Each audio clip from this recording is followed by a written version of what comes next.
Ms. Payne Hill, the kind words. That's exactly what we need. I know for a fact that there are individuals on this board who are trying to create a bridge between the community and the police. They're working towards it. I understand bias in policing, because you know, I'm from Missouri, Kansas City, Missouri. I got here in '85, and all I know is there were only two types of people in Missouri, black and white. So when I got out here, you can imagine the culture shock. And I'm riding on a bus with a friend of mine, another black friend. I asked him, what's that writing on the building? He said, what writing? Got that writing on the building. He said, that's Spanish. I said, what's Spanish? I had no idea what Spanish was. That's the God's honest truth. And I was on a bus, probably with a significant number of Spanish-speaking people. I didn't realize they were speaking Spanish. That was my bias. I had no idea that other people existed besides black and white people.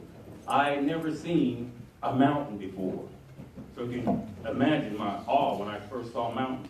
Missouri is all flat land. I had never seen the ocean before. Missouri didn't even have a lake. So bias, and when you talk about bias, we all have our bias. We all have our biases. Last night, I came across on Broadway and 7th Street. I was on my bicycle. I had my camera on my bicycle, and I came across police officers who were actually, they had a black gentleman up on the wall, and they were searching. These officers were very professional, and I videotaped them. One of them noticed me and said, you look different without your suit on. I do. Jamie Garcia.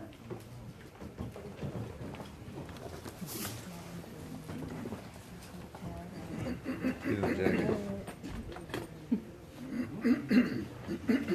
morning. So it's impossible to believe that once again we stand in front of the Police Commission completely ignored, dismissed, and deemed a community of liars.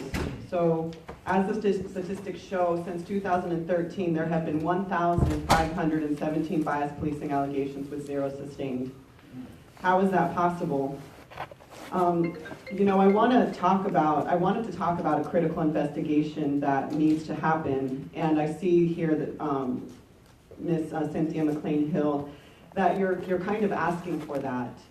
And in some ways, I saw the community be very appreciative of that, and in some ways, I was listening and thinking that, you know, this is what we've been wanting. But critical thing that I think you missed, and one critical thing that I want to repeat that you said, is that you believe that officers don't show up here with bias, with the intention to be biased.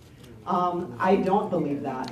I mean, the history of policing shows that it came from slave catchers. It came from people that wanted to catch people who wanted freedom.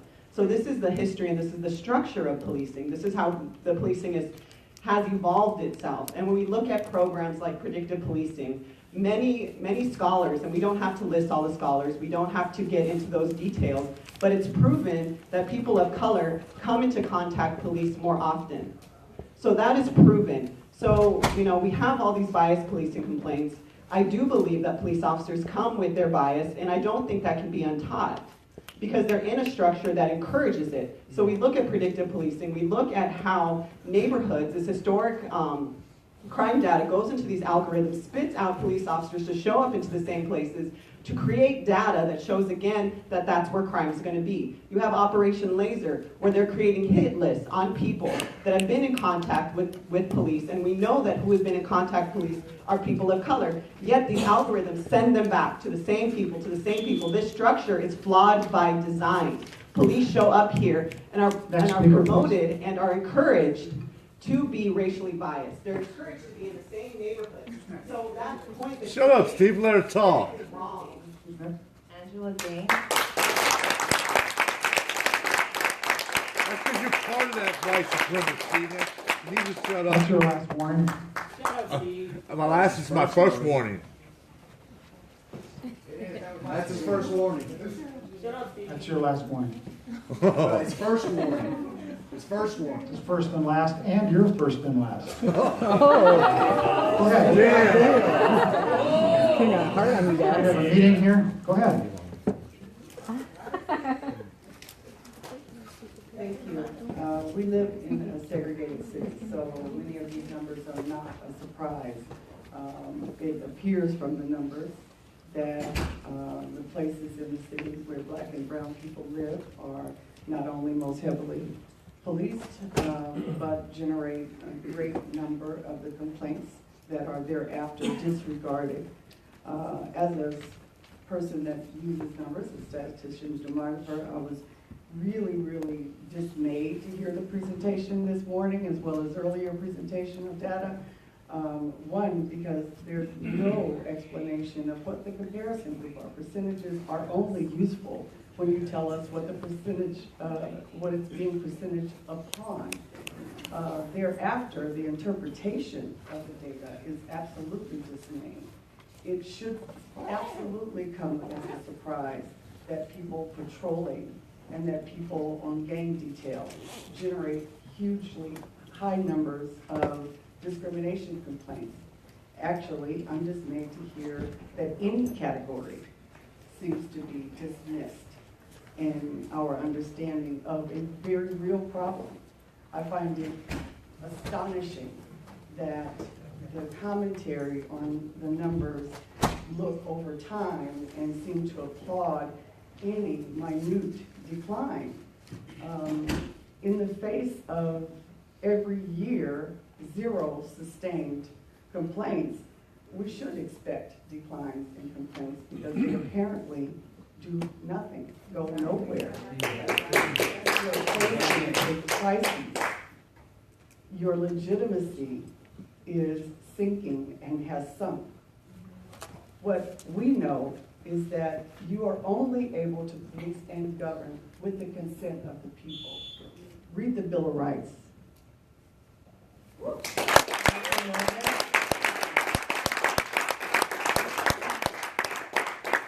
Michael Novik with White People for Black Lives.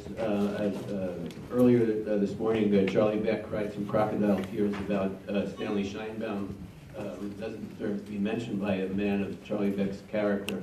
Stanley Scheinbaum was a lifelong progressive and civil libertarian who opposed LAPD spying in an era when the LAPD was spying on the city council and on the board members of the Board of Police Commissioners, and in particular infiltrating and harassing police accountability organizations like the Coalition Against Police Abuse, led by Michael Zinzin, who was driven to an early grave because he was training the community in how to file complaints and demand satisfaction and track the officers from one department to another, victim of police abuse by Pasadena, by LA. The city had to pay out millions of dollars for what they did to him.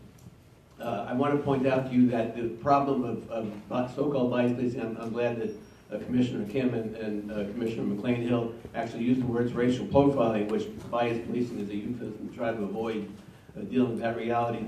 But racism is embedded in the department. It's not a matter of the biases of individual officers. You're talking about a system of policing which is based on and embedded in a systematic political, economic, and social system of white supremacy and the protection of concentrated capital, and the police are designed to do that. The police are designed to act as an occupying army in communities of color and as an internal border guard in more privileged areas to keep people of color out of those areas. And if you think that you can deal with that by training individual officers to examine their own individual personal biases, you have you have to think again. Because it's not a problem of the individual officers, many of whom I'm sure are fine, upstanding, good-hearted people, but they're trapped in a system that designs them to carry out a system of law enforcement which is designed to send people to prison, and the killings are the tip of the iceberg of a systematic stop and frisk and racial profiling policy.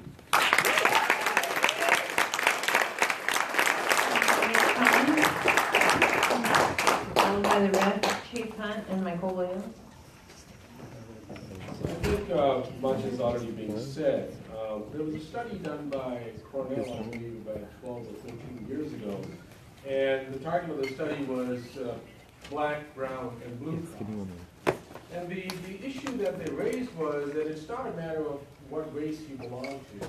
And I think my colleagues have already lifted this issue. It's the institutional prerogative that requires you to conduct yourself in a particular way. So it's the uniform blue that it points to. It's the institutional prerogative which requires you to act in a certain way. If the institution is fundamentally flawed by design, if the institution creates conditions that is going to lead to bias, if the institution promotes practices where when contact is made, it is made on the presumption of a person's criminality, that bias is going to happen. It will continue to happen. So, Ms. Hill, I mean, we can have a lot of reports, and I think this is something that my colleague Jamie Garcia was lifting as well, but unless we really have a comprehensive X-ray and MRI of this institution, we're going to go around in circles. Because and we will talk about it in the next agenda item as well, where suspicious activity reporting is one of the primary pieces of what has emerged over the last few years that is giving police extraordinary amount of power to engage in a biased way. But I think that is really, and if you really are serious about it, and I hope you are, because I see that there's a lot of hope and faith that has been placed in your leadership. So if we have an opportunity. We have an opportunity to really have a comprehensive review, because what we are seeing is also more recently that Bracken's legacy is being peeled, one layer at a time. The own Inspector General came out in NYPD against broken windows practice, completely debunking that thing. That whole legacy is being peeled. Kathleen Kim and you used racial profiling. That is another legacy that Bill Bracken had. That switched this whole language to bias policing. So that needs to come back into the jargon of policing as well. So these are just some of the suggestions. Thank you.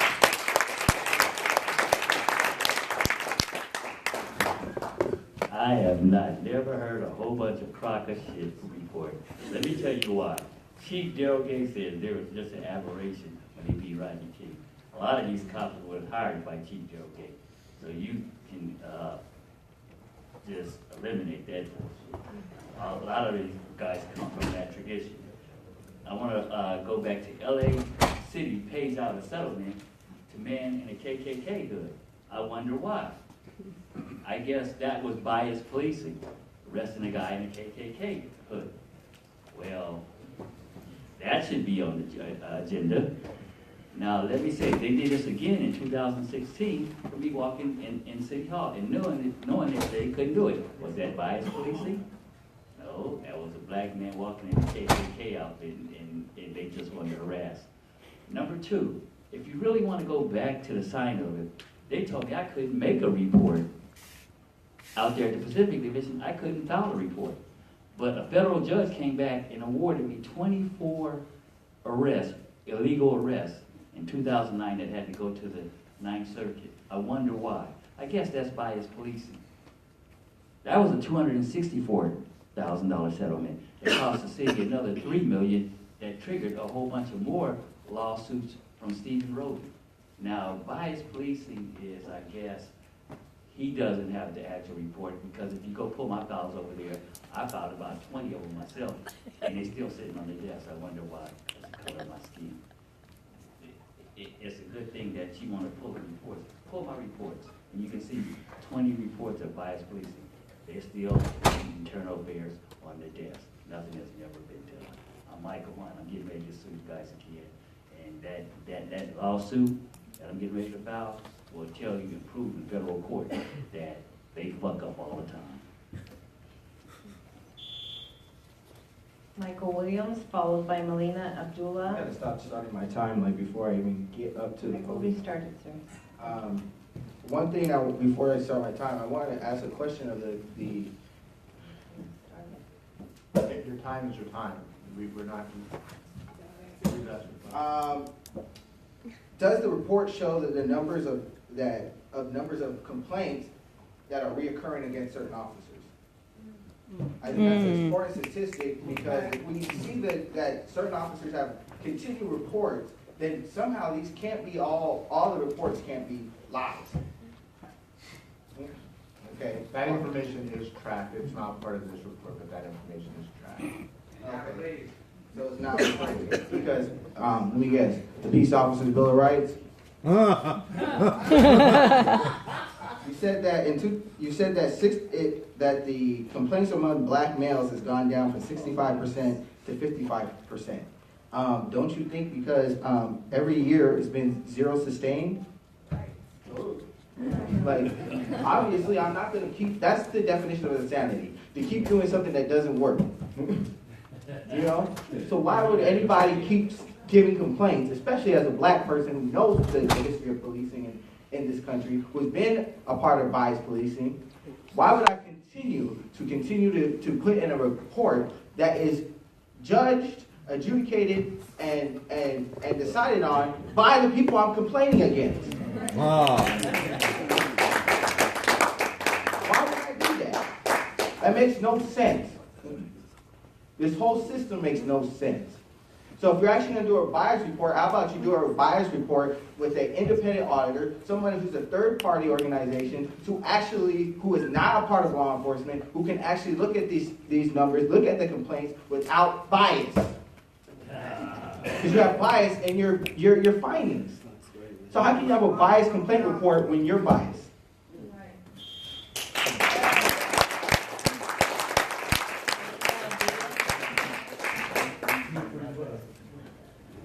Followed by Ted Hayes and Beth Kemp. Wait, I'm gonna do it. These numbers and the complaints themselves are audited by the Inspector General, who does not work for the police department. But he does work. He's sitting behind police seal. Stop your lies, Matt. Matt, stop. Stop, Matt.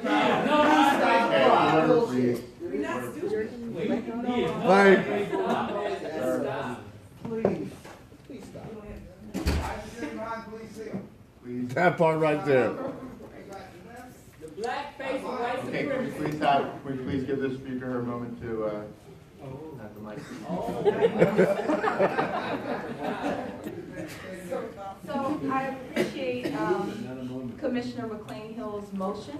I think that it's an effort to reform the way that the commission operates. However, I think it's also important for us to understand the I don't know if that's a word, but I'll coin the phrase, laughability of the moment, right? That part right that there. 0% of these are sustained, and then they want to point out in 2013, 2 were sustained. Even you all had to chuckle at that, right? I think more fundamental in what Brother Michael and what Sister Angela both lifted up is how few incidents are actually reported. And so I just want to tell my own story. I was quickly familiarized with LAPD when I moved here in the mid-90s for grad school. When I was walking by an incident and an officer grabbed me, handcuffed me, threw me on the front of the police car, and then threw me in the back, leaving the windows up. It was a hot day.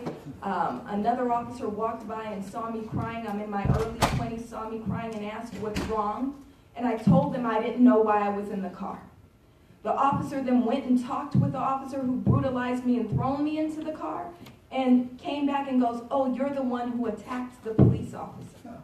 So I saw them corroborating and building a story against me. When they finally let me out the car, they asked me, "Would you like to file a complaint?" Hell no, I don't want to file a complaint because you just told me that you are all corroborated. You are all working together for a very corrupt system. This is the system that we live under. I teach. When I survey the class and we talk about police, I ask, how many of you have been harassed or brutalized by the police? Not a single person of color says that is not in their experience. Every single one of them has experienced that. So we need to get down to the fundamentals and realize this is not about bad apples. This is about a fundamentally flawed system. And the question is, are you all willing to do the hard work to transform the system, not just pretend that there's a few rogue officers?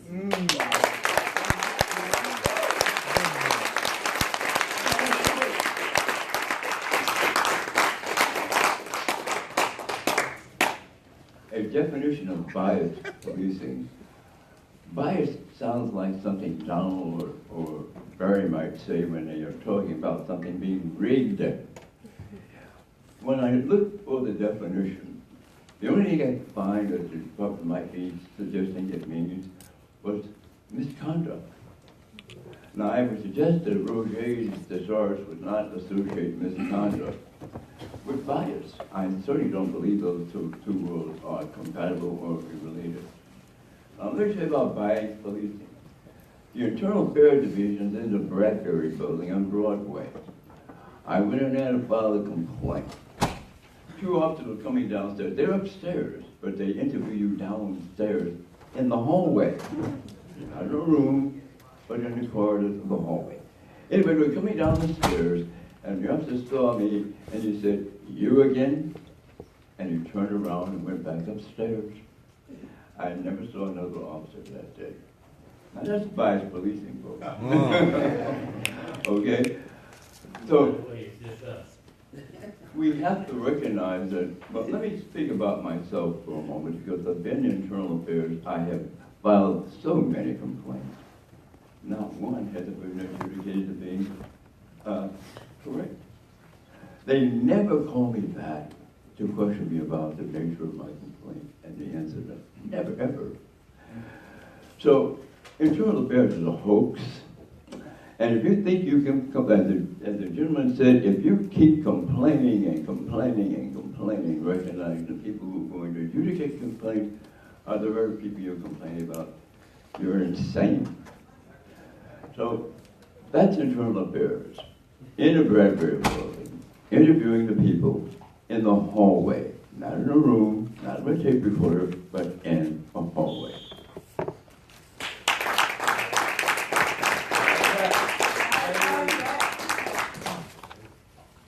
So when we want to talk about these reports that are being filed against police, we have to remember it's not always easy to file these reports against the police. Why? Because the police are often breaking the law. They break section 83010 of the California State Penal Code, where they're not wearing their badge or ID. And when you ask them to follow the municipal code and give you a business card with their ID number on it, not their badge number, but their actual serial number, which is LA law, they refuse. They flat out refuse. And I have this on video. I have so much evidence against the police, it's disgusting. I've been beat, I've been harassed, and I know I'm not the only one. If you expect people to want to file reports against the police, then they have to have the information to do it. And honestly, when has calling the cops on the cops ever done anyone justice? None. Seriously. And I've been here for 6 years, and I've seen no justice in cases where people have been murdered, brutalized, run over, and we can't even get the information as to who the cops are. When you ask who the watch commander is, the cops say, "I don't know." Well, it's your freaking job to know. You need to know who's in charge of you. Stop lying. Stop giving us bullshit, because we know it's all untrue, okay? We know that you just don't want to be held accountable for your actions. And that's a big problem. And I will take it upon myself to bring complaint forms to people and have them fill it out. And when they get ignored, we're going to have copies that we keep of these complaint forms to say, "Oh, well, it's still here. You can't throw it out of the file when this cop is being tried, or when this cop is," not like you ever get tried, but when this cop is being investigated, you might not have it in your files, but we'll have it in ours. Because you know what? We have to protect ourselves from you, because we've been given no other choice. We have to protect our communities, and we need to stop the madness, because if this commission cares, they're going to hold them accountable to the same rules as the public.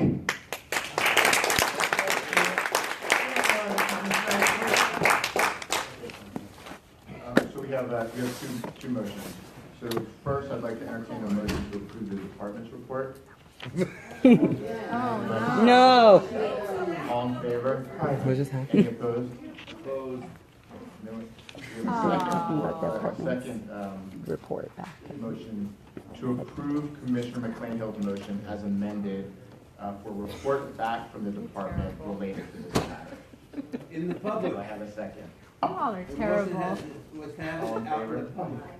Any opposed? The only thing that I would say is that we have a lot of business to do on November 1st. And to say that that meeting is canceled because of this, maybe we should have a special meeting. Yeah, let's use city council chambers. I do mind taking all the rest of the process of the whole department, and just every time we got a whim that we want to go deep on Actually, we might need a stadium for this. So I'd like to have a special meeting with that and leave our police commission meeting. If we, Well, we've already passed the motion, and the motion did indicate a November 1st. Shut up, Steve! Shut up, Steve! A couple things. turning red. Oh, shit. One of the She's things turning that I red. do want to just speak to, there's a lot of energy, a lot of frustration, and a lot of, I think, genuine pain and concern being brought forward around a matter that we absolutely don't have our arms around. It undermines the relationship between this department and the community as it continues to go unaddressed. There really and truly has to be a way that we can move through this and to a place where both this community and this department are comfortable with where we are. And, Fire Chief Bentley, great. And to the members of the public that are participating on this issue, again, while I'm not prepared to co-sign every word spoken at the microphone, I will say this. It's 2016. There is no one in this room that can lecture me about what progress looks like and how it takes and what it takes to get there. I respect and want to encourage continued participation in this process. It is always hard. It always requires people to stay engaged. In order for it to happen, it takes the collaboration of a whole lot of people, not all of whom necessarily like or agree with each other. So I respect the role you play. I encourage you and would hope that you respect the role that others play. To the commissioners, you know, we've got a lot of work to do to both support our officers and to engage in a real way with this community around this issue. So it seems to me that it is an enormously important use of our time, a single issue meeting, a meeting of this police commission, and importantly, a meeting in an environment that does not feel militarized and is open to more members of the public. You hear that,